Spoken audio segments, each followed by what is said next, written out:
While every generation likes to think that in their youth they were really musically open-minded, when you look across the decades, there's a series of 5 years that stands out amongst all others when it comes to musical diversity that was commercially successful. Though the charts certainly aren't the only indicator of what was going on in society at the time in terms of music, the fact of the matter is they do give a very dependable and consistent example as to what society was buying. And when you look at the years from 1990 to 1995, judging by what was topping the charts, you might think society was going absolutely insane. The diversity during those years was absolutely unparalleled. And just to make my point, here's just a handful of artists that topped the singles chart during that 5-year span. Phil Collins, Vanilla Ice, Elton John, R. Kelly, PM Dawn, Amy Grant, Meatloaf, Boyz II Men, Mr. Big, Madonna, Right Said Fred, and so many others. And to be honest, the album sales charts only showed further musical diversity. During that same time period on the album charts, you see people like Billy Ray Cyrus, Criss Cross, Metallica, Garth Brooks,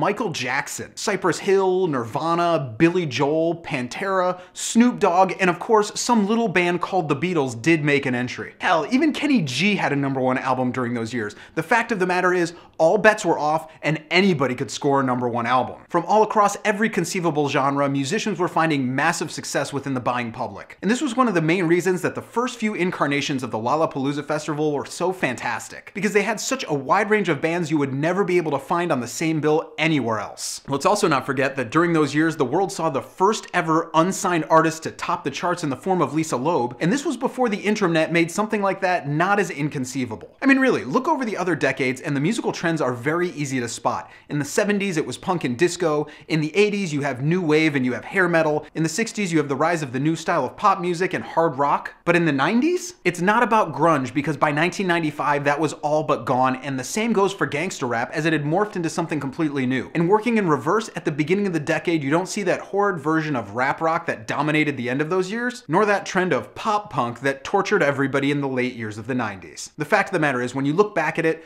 all of the different sounds and styles that emerged throughout the first couple years of the 1990s make it very easy to argue the fact that the first half of the 90s represents the point in music history when the music public was open to absolutely anything. Maybe one day we'll get back to that, but as it stands, those were the truly open-minded youth.